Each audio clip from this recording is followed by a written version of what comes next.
Hey y'all, how y'all going? How's it going today? My name is Tom Mizzle. You're watching my channel Mizzle 14, and I'm here doing a review of Love and Hip Hop Atlanta Reunion Part 2. This is the last part.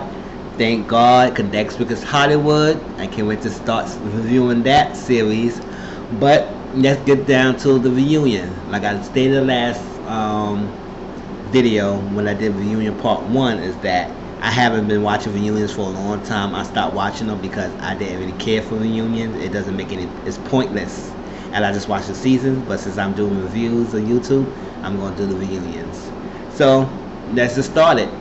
This is started where it ended last week with the beef and argument between Tommy and Spice.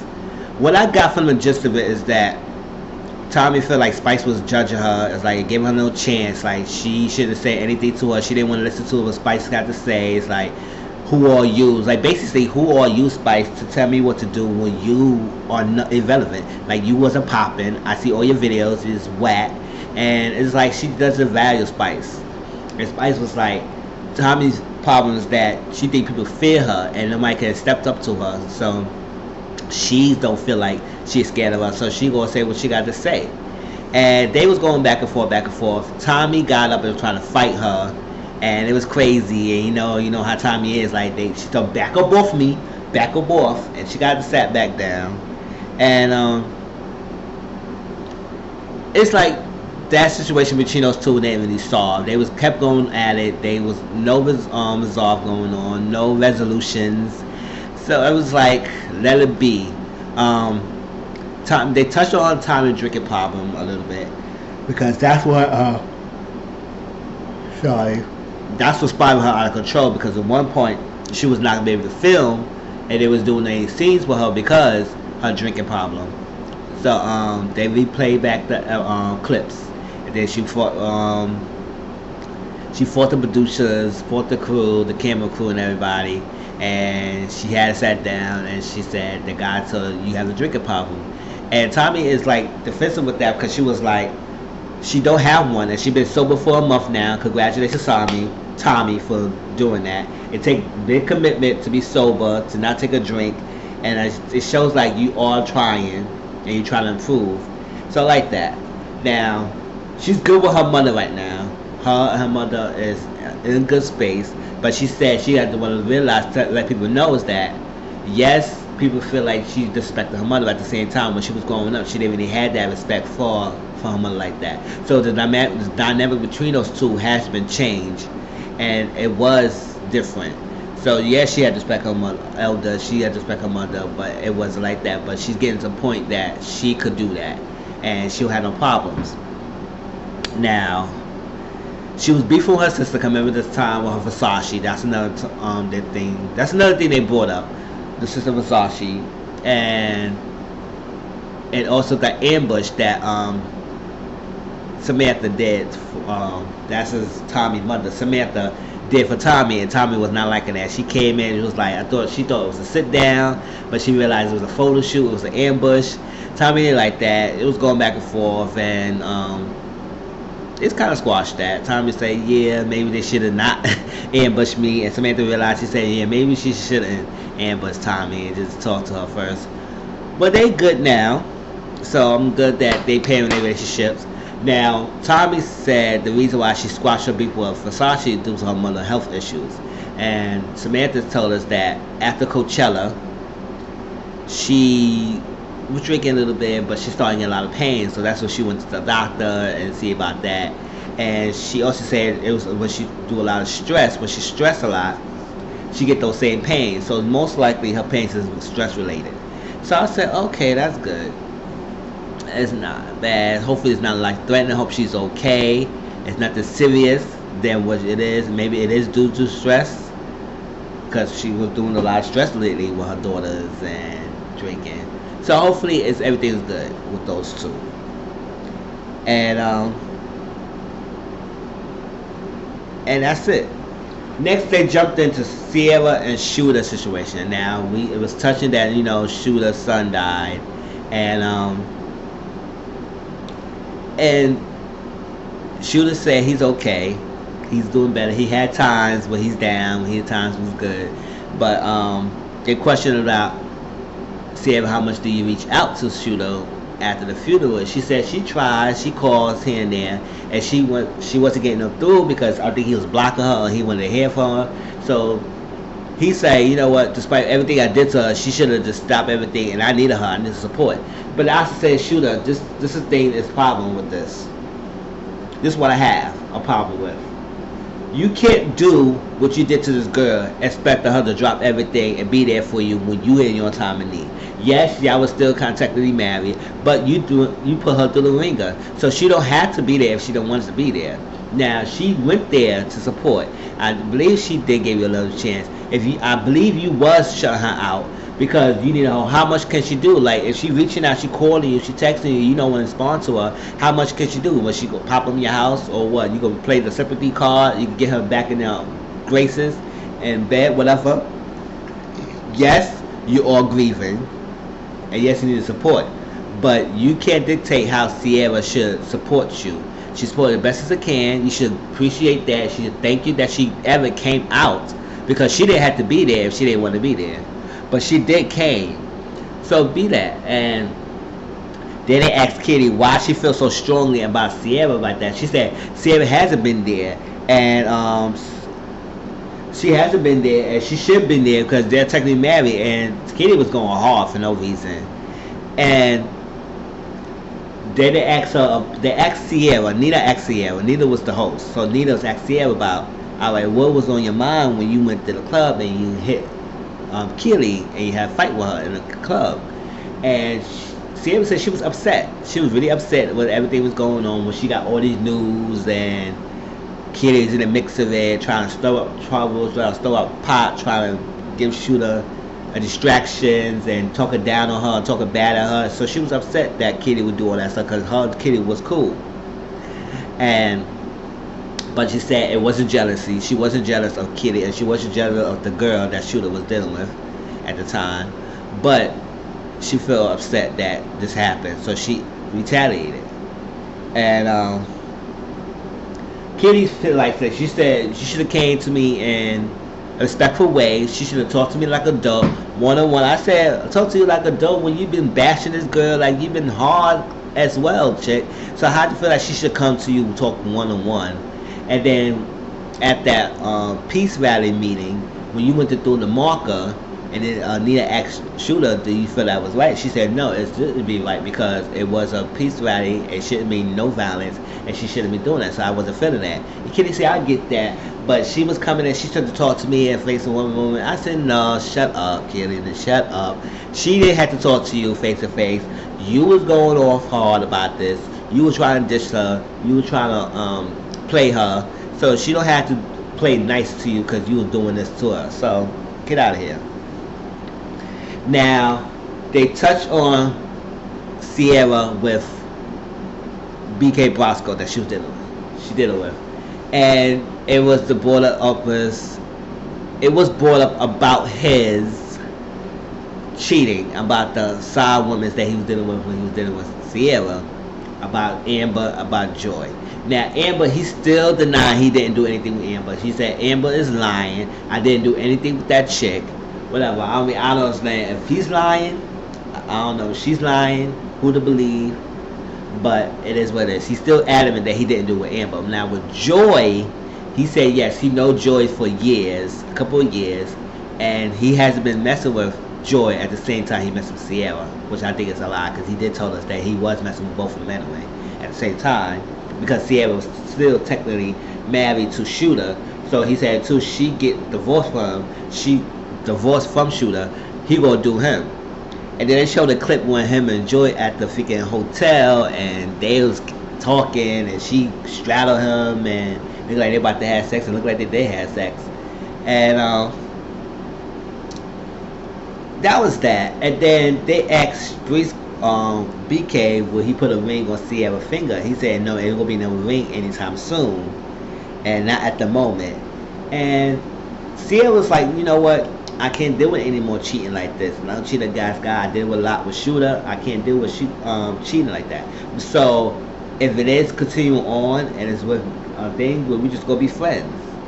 But if we could work it out without him doing that, then we be cool and we continue on work on our relationship. But right now, it is what it is. We gonna see how it goes. She not gonna give up on him. At the same time, she not gonna be stupid and naive, forget like she did with Shooter. She gonna be more alert about his cheating. So we just gonna see how that goes between those two. And they talk about Cardi friend intervention.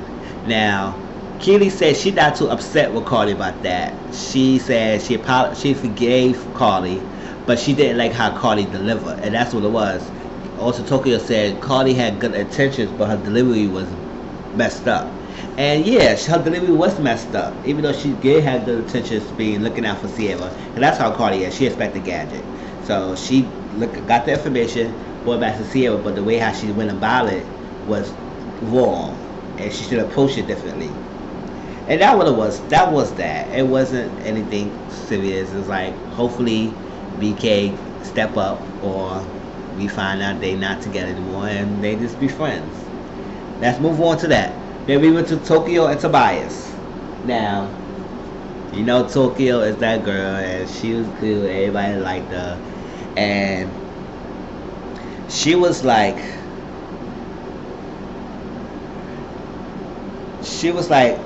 They asked Tobias, why do you like Tokyo? What made you drawn to Tokyo? He said she has the most confidence that any woman he's been with. She likes her confidence. She likes her. I said, that's good. If you have a lot of confidence in yourself, people will gravitate towards you. And he likes that. And she was like, they asked about her virginity. She said, why is the point that you said you mentioned your virginity and being a virgin? And she was like, it is what it is with me. It's like, if she did it, it wouldn't have been any problem and any different. But she said all her friends is fucking right now and they all get cheated on, and she want to make sure that the person she with is with her and not for her goodies. And she ready to release her goodies if she ready to release it, not because she getting pressured too. And I said, that's good. That's good, Tokyo. Keep up. Keep that poom poom tight, keep it locked on, because once you get somebody, a fuck boy, to get in there, they gonna fucking try to mess you up, and you don't want that to happen, Tokyo. So keep it good, girl, and keep your morals, keep your values, and only give it up when you feel like you're giving it up. Now it came to the thing about the Tobias and Cardi. Now Kitty was made this big old thing. They said, oh, it was a double date. Tobias and Cardi used to mess around a couple times. They were fucking and all that stuff. Tobias said he knew Cardi one time. They went out one time and he was in her video. I don't know what video it was. Y'all tell me what video it was. He was in her video, and they only just hanged out one time. They didn't do anything sexy and stuff. So Nina was asking Kitty, so what exactly did Tobias is telling her? Because she said Tobias is a liar. She knew Tobias for like 10 years. He was under her label or something, whatever she was doing. Is one of her Tobias was one of her artists. And Tokyo said, what artist? He's not your artist, what? And who are you? You don't break an artist. I haven't seen you AR anybody yet. So it was like, oh wow. You know, Tokyo was reading Kitty or that whole reunion. She was reading her hard. And Kitty had nothing to say because she was acting like she knows things, but she just got shut down a lot of times. And she said that Tobias told her that they was hanging out and they was fucking. And Cardi said she put in more stuff to the situation than it is, because that's not really happened. And both Tobias and Cardi said they didn't fuck it. They didn't know that. It just was only one time. So I'll say, okay. Now, they went on with the weight thing, because they was asked, do you have an issue with your weight, and do you have a problem when somebody talk about your weight? Tokyo said, no, I love my weight. I have no problem with that. I'm not insecure about my weight. She said, so why you do the purse at Spice? She said the reason why I do the purse at Spice is because she was disrespecting her. And Spice was doing a lot of disrespecting. She was talking about her weight. She was body shaming her. She was going off, going at it, taking mad digs. And Tokyo was letting her go. But Spice kept at it. So it comes to the point that she had to freaking, and was talking down her like she was a child. And it comes to the point that Tokyo got up and she threw the purse. So it wasn't about her weight. It was that Spice was disrespecting her, and it's like it put her to her breaking point, basically. Now, Nina said that Spice got a lot of backlash from the Twitter or Instagram, whatever social media was, that saying that she was body shaming Tokyo, and that's not good. And she said in her country, body shame is no such thing because everybody talk about each other weight up there. She said, "Oh, you big body girl," and all that stuff, and all that. She said that's a country, so it's not considered a disrespect. But Tokyo was like, you know what, I understand, but she said in our country we use the word bitch as a term of damage. She said, "Oh bitch, how you doing, girl? Oh bitch, you looking fly, bitch," all that stuff. But if you deliver the same word, it would supposed to be a term of endearment in the country as bitch, I don't like you, bitch, all that stuff. That's not a term of endearment. It's your delivery, how you did it.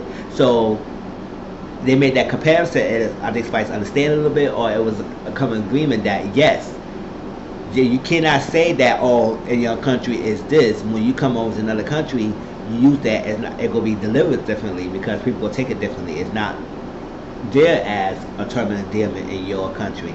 You're in another area. So just like Tokyo said, she can't be going into your country and saying bitch as this as way, or what is the delivery is different, and how you deliver it is not as a term of endearment. So it was a good comparison analogy between those two, and it was nice. They got to understand it. It seemed like they squashed the beef. It wasn't that much difficult to hash their differences and to say, you know what, let's put this aside. Because she said she likes Tokyo. No, Tokyo said she likes Spice because Spice is a good girl. Spice is a good woman. She had fun with her, and she had no problem. She could just let it go, and they was cool for that moment. Now,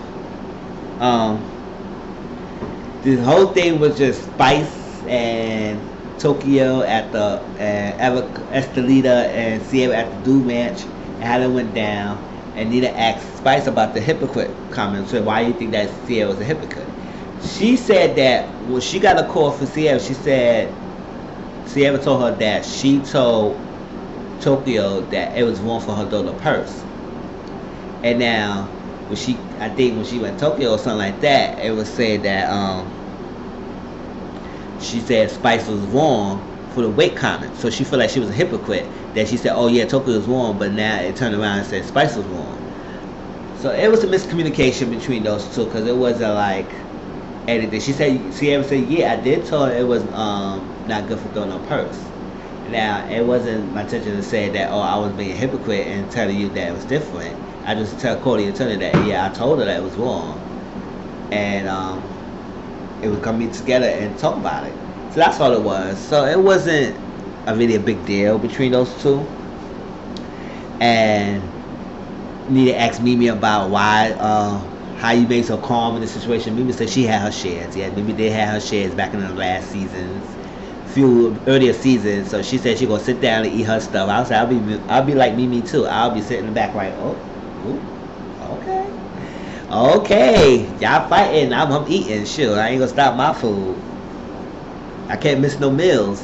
I hear that. Now, they touch on BK Bosco jumping in. And he said that's his girl, and he gonna support his girl and be there in the battle with her.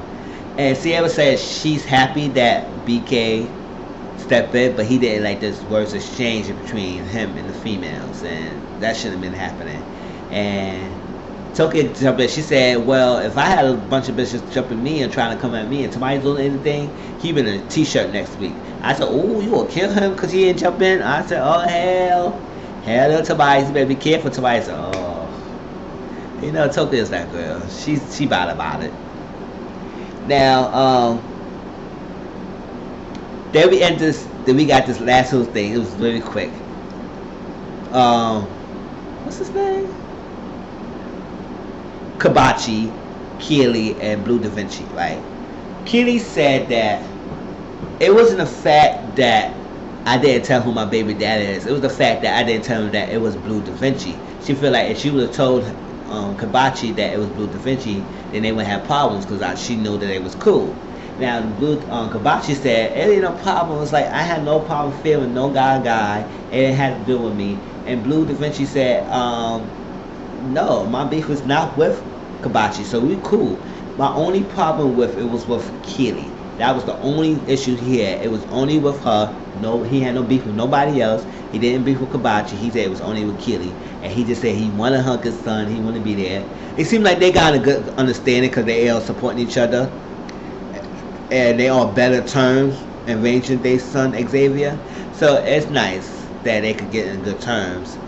And then we lastly got this Mama D situation that her new body. She got 54 years old. I said she looked good for 54 years old. So go ahead, Mama D.